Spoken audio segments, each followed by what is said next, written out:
will discuss about evaporation and its application and what are the factors which affects evaporation. First of all, let's understand what is evaporation.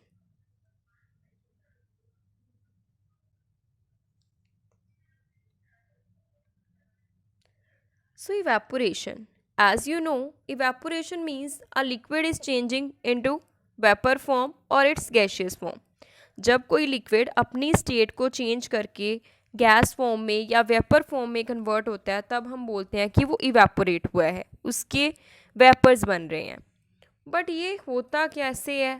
हर एक case में तो हम ये नहीं कह सकते कि हम वाटर को बॉयल कर रहे हैं और उसके वेपर्स बन रहे हैं.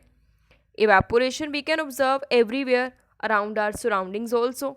अगर हम देखें कि कोई वाटर है, स्प्रेड कर दिया हमने water and there is hot sunny day and with the absorption of these rays, sun rays क्या करेंगी? With the absorption of this water, sun की रेज ने उस वाटर को ऑब्जर्व कर लिया तो वो जो पानी होगा वो सूख जाएगा. मीन्स उस केस में भी इवेपोरेशन हुई है.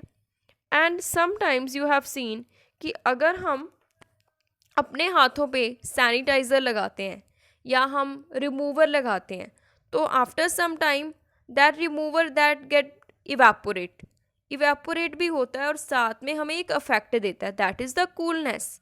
हमें कूलिंग क्यों फील होती है? Because of this evaporation. इसके पूरी डिटेल में पढ़ते हैं कि क्यों कूलिंग होती है और कैसे होता है इवेपोरेशन. सो फर्स्ट है हमारे पास कि इवेपोरेशन होता क्या है. इवेपोरेशन एक ऐसा फिनोमिना है जिसमें कि लिक्विड जो है अपनी स्टेट को वेपर फॉर्म में कन्वर्ट करता है, उसको हम बोलते हैं इवेपोरेशन. एंड अब ये जो होता है evaporation, change of liquid from its liquid form to the vapour state at any temperature. इसके लिए कोई टेम्परेचर फिक्स नहीं है, ये किसी भी टेम्परेचर पे हो सकता है. Below the boiling point of a liquid, कि उस लिक्विड के बॉइलिंग पॉइंट से लेस टेम्परेचर पे ये इफेक्ट हम ऑब्जर्व कर सकते हैं. जैसे यहाँ पे आप देख सकते हो कि इवेपोरेशन के केस में हमारे पास लिक्विड मॉलिक्यूल्स होते हैं. लिक्विड मॉलिक्यूल्स में जो इंटर पार्टिकल अट्रैक्शंस होती है वो बहुत ही कम होती है. एज़ कम्पेयर टू सॉलिड हम कहेंगे कि वो बहुत लेस होती है. बट गैशियस के कंपैरिजन गैसेस जो होती हैं उनके अंदर उससे भी कम होती है. तो जो लिक्विड है उसने अपनी स्टेट को गैस फॉर्म में चेंज करना है, तो मीन्स उसके अंदर इंटर पार्टिकल अट्रैक्शन उससे भी कम होएंगी. अब इसमें होता क्या है, हमें पता है कि जो लिक्विड के पार्टिकल्स हैं वो कभी स्टेशनरी नहीं रह सकते. उनका नेचर ही ऐसा है कि वो मूव करेंगे. They are always in the motion and they always collide with the each other. And now the particles of liquid, they are having the tendency to come out from the surface and they acquire very much freedom, कि उनके अंदर इतनी ज़्यादा kinetic energy होती है कि जो उनके अंदर इंटर पार्टिकल फोर्स होती है वो उसको ओवरकम करते हैं. जब वो गैशियस फॉर्म में जाना चाहते हैं तो उसके लिए उनको ओवरकम करनी पड़ेगी ना अपनी force of attraction. And this means कि जब वो ओवरकम करेंगे they need some energy and they take it from the rest of the particles, से वो अपनी एनर्जी लेंगे. जैसे ही वो पार्टिकल्स अपने रेस्ट ऑफ द मॉलिक्यूल से एनर्जी लेंगे तो उनका जो टेम्परेचर होगा वो पहले वाले टेम्परेचर से कम हो जाएगा. और अगर टेम्परेचर कम हो रहा है मीन्स कि उनके अंदर जो कूलनेस इफेक्ट है वो प्रोड्यूस होगा. तो कूलिंग जो होती है वो हमेशा इवेपोरेशन के कारण कोज होती है.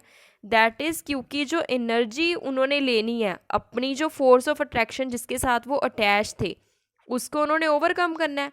जैसे ही वो फोर्स ऑफ अट्रैक्शन को कम करेंगे, ओवरकम करेंगे, तो अपने पार्टिकल्स से जो रेस्ट ऑफ द मॉलिक्यूल्स है they will acquire that energy. जैसे ही वो एनर्जी लेंगे तो आपको पता है काइनेटिक एनर्जी टेम्परेचर के डायरेक्टली प्रोपोर्शनल है, क्योंकि वो अब एनर्जी को कम कर रहे हैं. एनर्जी कम होगी तो टेम्परेचर कम होगा, टेम्परेचर कम होगा तो ऑब्वियस है कि जो उनका कूलिंग इफेक्ट है वो प्रोड्यूस हो जाएगा. इसीलिए जब हम अपने हैंड पे सैनिटाइज़र लगाते हैं तो हमें कूलिंग इफेक्ट मिलता है.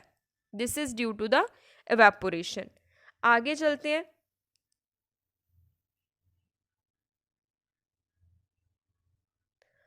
फर्स्ट पॉइंट देखो, ड्यूरिंग समर और on a hot sunny day. Hot sunny day में लोग क्या करते थे, एंशियंट टाइम में लोग क्या करते थे कि ज़्यादा गर्मी होती थी वो फ्लोर पे पानी छिड़क देते थे। इससे क्या होता था, जैसे ही वो स्प्रिंकल करते थे वाटर, तो वो जितनी भी हीट होती थी फ्लोर की वो ऊपर को उड़ जाती थी, और फ्लोर जो था वो अपनी जो हीट है उसने वो इवेपोरेट कर दी, and that will gives the better effect, better cooling effect they will give. And then second point, we normally prefer cotton clothes during summer.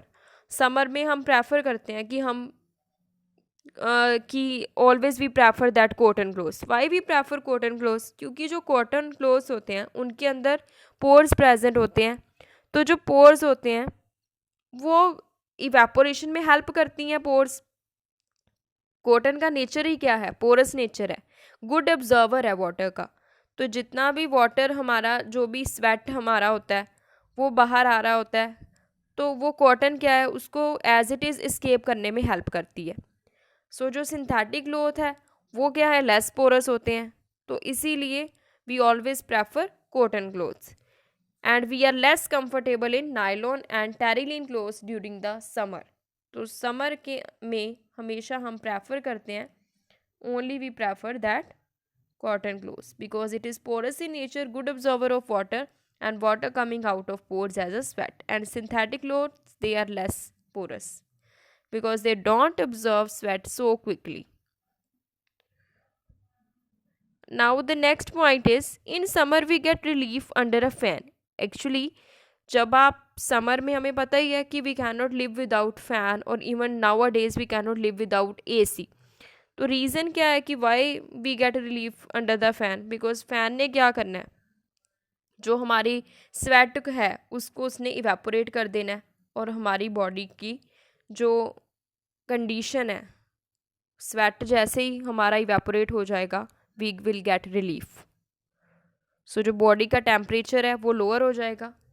तो इसीलिए नेक्स्ट पॉइंट देखिए, A desert cooler is quite effective in summer. In fact, hot and dry air passes through that the wet pads of wood shavings. अब जो cooler है, desert cooler, वो हमेशा affective होता है समर के डेज में।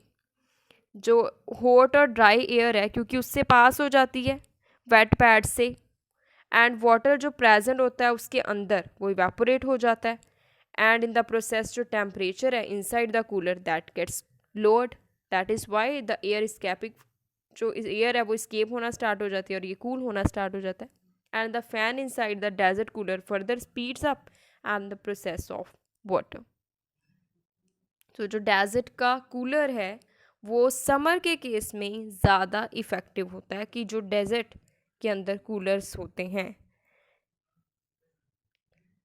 एंड नेक्स्ट देखो, दिस पिक्चर इज़ शोन, जो पोर्ट्स होते हैं, कहते हैं कि पोर्ट्स का पानी हमेशा ठंडा रहता है।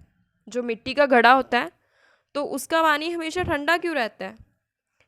विलेजेस में तो ऑलवेज ये यूज़ किए जाते हैं पोर्ट्स, क्योंकि जो पोर्ट होता है that is made up of soil, earthen ports होते हैं।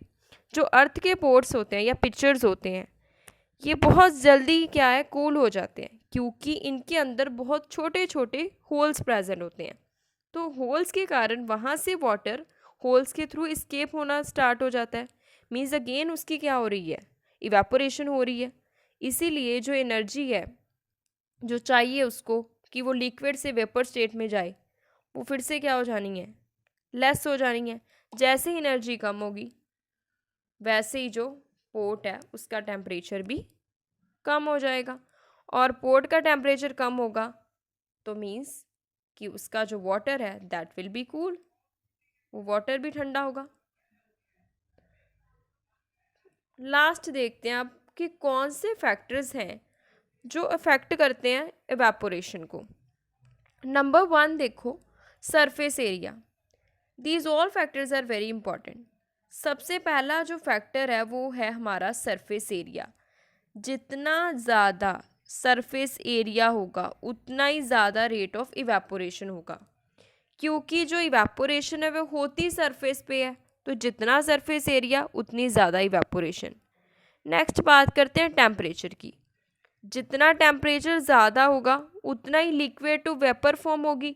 सो टेम्परेचर के इंक्रीज़ होने से काइनेटिक एनर्जी इंक्रीज़ हो जाएगी और काइनेटिक एनर्जी इंक्रीज़ होने से इवेपोरेशन इंक्रीज़ हो जाएगी। थर्ड पॉइंट आ गया डिक्रीज इन ह्यूमिडिटी। ह्यूमिडिटी होता क्या है? ह्यूमिडिटी मीन्स कितने वाटर वेपर्स एयर में प्रेजेंट हैं। तो जितनी ज़्यादा वाटर वेपर प्रेजेंट होंगे एयर में उतनी कम इवेपोरेशन होगी, बिकॉज ऑलरेडी वेपर्स प्रेजेंट है तो फर्दर इवेपोरेशन होगी नहीं। तो ये होना चाहिए कम, डिक्रीज होना चाहिए ह्यूमिडिटी में। नेक्स्ट आता है कि नेचर ऑफ लिक्विड कैसा है। अब हमें पता ही है कि कई लिक्विड्स होते हैं वो बहुत जल्दी, इतनी जल्दी दिखाते हैं इवेपोरेशन कि बिल्कुल with in a second. For example alcohol हो गया, एसीटोन हो गया। तो इनका जो होता है वो अल्कोहल है वो बहुत जल्दी इवेपोरेट हो जाता है एज़ कम्पेयर टू वाटर। और इवन इनका जो बॉइलिंग पॉइंट होता है वो भी वाटर से कम है, क्योंकि इनके अंदर इंटरमोलिकुलर फोर्स ऑफ अट्रैक्शन जो है वो कम होती हैं। अगर अट्रैक्शन कम है तो वो अपनी स्टेट को ईजिली चेंज कर देगा। लास्ट फैक्टर देखते हैं, स्पीड ऑफ विंड। जितनी ज़्यादा स्पीड होगी विंड की उतनी ज़्यादा इवेपोरेशन होगी, क्योंकि आपको पता ही है, एग्जाम्पल देखिए कि जो क्लोथ्स हैं वो अगर विंडी डे है तो उस दिन वो जल्दी सूख जाएंगे एज़ कम्पेयर टू कि अगर हवा चल ही नहीं रही। तो this is all about this topic. Thank you.